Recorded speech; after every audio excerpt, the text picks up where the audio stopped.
Yo, this is the Scarcity Studios YouTube channel. Please don't forget to like, comment, share and subscribe. And our sponsors are Alpha Claims and Hire Birmingham, the leading and best accident management company. Get a replacement car anywhere in 1 hour. This story is about a man called Errol Graham. I want to spend as much time in this video just trying to remember who he was as a person and try and explain a bit about his story, because it seems that Errol was forgotten by society. He seemed to have slipped through the net of the system that is in place, or should be in place, to help people in his situation. Errol Graham was 57 when he died. There is so little documentation of his life in recent years that this picture that I have is actually from the 80s or 90s. They say it could potentially be the 90s. It happened in Nottingham. I'm referencing the Nottingham paper on the story initially, and then there's a bit of other information that I've got from another paper as well. He died in his flat. They did an inquiry into the death, the coroner did, because it was such an unusual death, so they wanted to get some answers. They said that he weighed 5 stone when he was found dead on the floor of the Midlands flat, just months after the government stopped his disability benefit. Errol Graham was 57 years old, and he was in a 15th story council property when the bailiffs broke down his door. An inquest heard he weighed 30 kilograms and had 2 5-year-old tins of tuna fish in the cupboard at the Nottingham flat. The granddad of 2 was on employment and support allowance, and it was stopped 8 months earlier when he failed to attend a fit for work test, which is something that everybody on ESA is required to do. A coroner heard Mr. Graham, who had serious mental health difficulties and including long-term depression, did not respond to follow-up messages or visits. His daughter-in-law is now fighting for justice and holds health officials and the Department for Work and Pensions responsible. The DWP has launched a probe into the investigation but has not acknowledged any wrongdoing. The coroner could not say the benefit directly led to Mr. Graham's death, but they believe it was a contributing factor. When I posted this story on Instagram originally, a lot of people were saying, why is his daughter-in-law trying to get money and trying to find out answers for it after it's happened? Why wasn't they there for him? And I learned that basically his son or daughter had an altercation with him, like they fell out, their relationship deteriorated, as what happens so many times, and they wasn't talking at that time. They said the spiral towards his death started in 2017 when he failed to attend the fitness for work. The DWP sent Mr. Graham reminders in September and October asking for an answer as to why he didn't. Benefit officers carried out 2 safeguarding visits at his home with no reply. His housing benefits were stopped as a result, cutting off his rent and prompting bailiffs to break down his door on the 20th of June 2018. His family were unsure when he was last seen, but the inquest heard it was perhaps 4 weeks ago before his death. Mr. Graham's daughter-in-law told the Mirror he had always plodded along as he got the financial support needed. The system really failed him, they said. Errol, in my mind, demonstrated a classic sign of deterioration in mental health, and not one of these people did anything to try and help him. Somewhere along the line, somebody should have noticed something was wrong,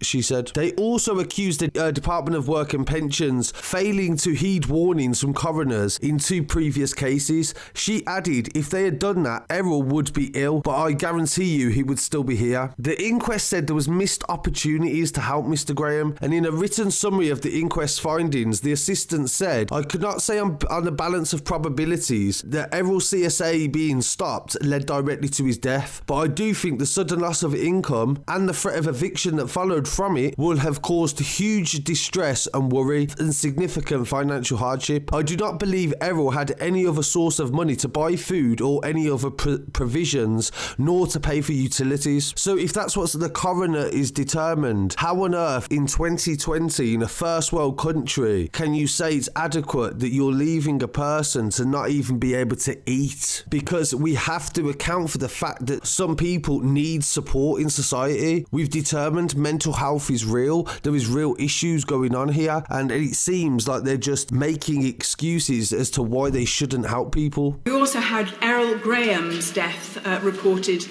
in the news. He died in 2018 of starvation. He weighed 4.5 stone, again under similar circumstances. So will the Secretary of State look at an independent inquiry to the deaths of claimants in these circumstances as a matter of urgency? I thank the honourable member for that question. I know she's been a long-standing campaigner against Labour's work capability assessment that was introduced in 2008. We agree.